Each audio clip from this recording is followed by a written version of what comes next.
Assalamualaikum warahmatullahi wabarakatuh. Hai sahabat religiwan semuanya, semoga usia bertambah, istiqomah juga semakin bertambah, amal bertambah, maka bertambah pula kesiapan kita untuk tetap menebar kebaikan. Assalamualaikum warahmatullahi wabarakatuh. Ada seorang bernama Imam Ibnu Abushad An-Nahwi.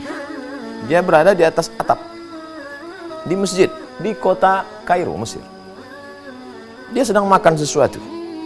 Dia makan di atas karena rumah lantai 2. Ketika dia sedang makan, tiba-tiba dia lihat ada seekor kucing. Lalu dia lemparkan segenggam makanan pada kucing. Kucing. Dia sedang makan di atas, ada kucing, dia berikan. Lalu kucing itu mengambil dan pergi. Biasanya kita lihat kucing, bila kita berikan tulang makanan, dia akan makan di tempat itu. Tapi unik, aneh, kucing ini membawa makanan itu pergi. Kemudian kucing itu datang lagi. Maka Ibnu Abushad An-Nahwi beserta ada beberapa sahabatnya melemparkan lagi makanan. Dan kucing itu kembali melakukan yang sama. Dia ambil makanan, pergi. Peristiwa terjadi tidak hanya sekali tapi beberapa kali. Lalu kemudian apa yang terjadi? Tidak mungkin seekor kucing kecil makan banyak sekali. Dari tadi kita lempar makanan, dia pergi. Apa yang terjadi sebenarnya? Maka mereka mulai ragu, ini ada apa dengan kucing ini? Ini kucing aneh ini. Apa yang terjadi ini?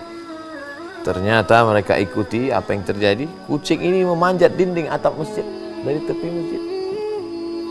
Lalu kemudian turun ke tempat kosong. Di balik-balik reruntuhan bongkahan-bongkahan batu, di sana ada seekor kucing, buta. Matanya tidak bisa melihat, tidak bisa mencari makan.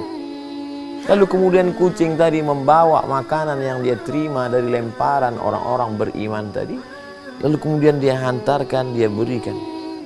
Dan itu dilihat mereka dengan mata kepala mereka sendiri. Diabadikan dalam kitab Wafayat Al-A'yan juz 2 halaman 516.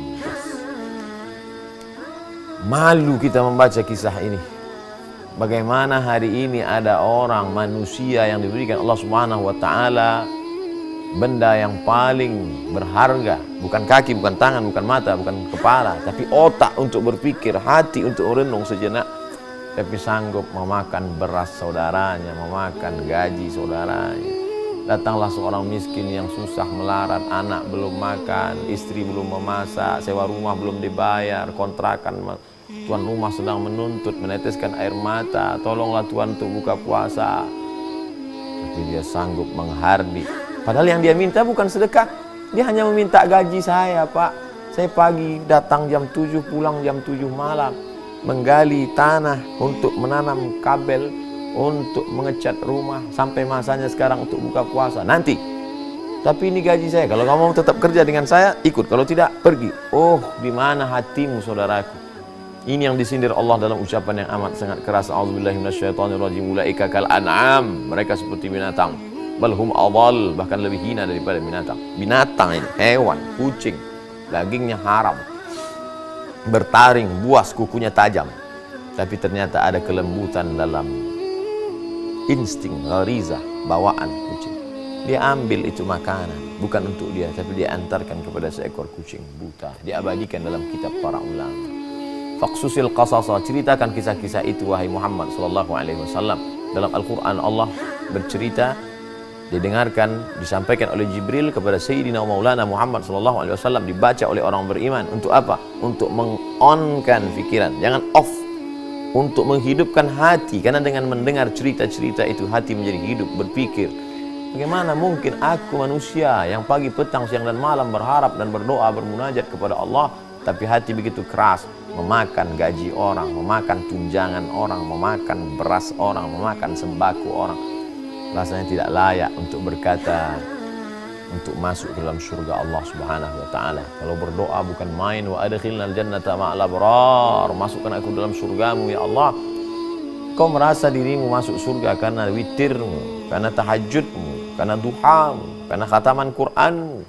Tapi ternyata hatimu keras, tidak mau menolong saudaramu. Ada orang yang sanggup demikian. Kita tidak mencari-cari kesalahan orang lain. Kita kesempatan penuh barakah sejenak doa-doa terkabul, munajat-munajat didengarkan Allah SWT. Saat ini kita sedang merenung sejenak apa yang terjadi dengan diri kita. Masih pedulikah kita pada tetangga kita? Wajaruhu ila jambihi ja'i'un. Tetangga di sebelah rumahnya mengerang kelaparan, tapi dia masih sempat berpikir bagaimana dengan semua serba baru, mengikuti high style, mengikuti gaya, tapi sementara hati yang keras itu dibalut dengan wa yahsabuna annahum yuhsinuna sun'a. Mereka menyangka sedang berbuat baik, padahal sebenarnya kita jauh dari kebaikan. Mari merenung sejenak dari kisah seekor kucing. Mudah-mudahan kisah kucing yang membuka hati lebih baik daripada bercerita tentang kehebatan ibadah tapi justru menutup pintu hati. Allah Ta'ala memberkahi kita, memberikan segala kebaikan, meridai, sukses selalu dunia akhirat. Terima kasih. Assalamualaikum warahmatullahi wabarakatuh.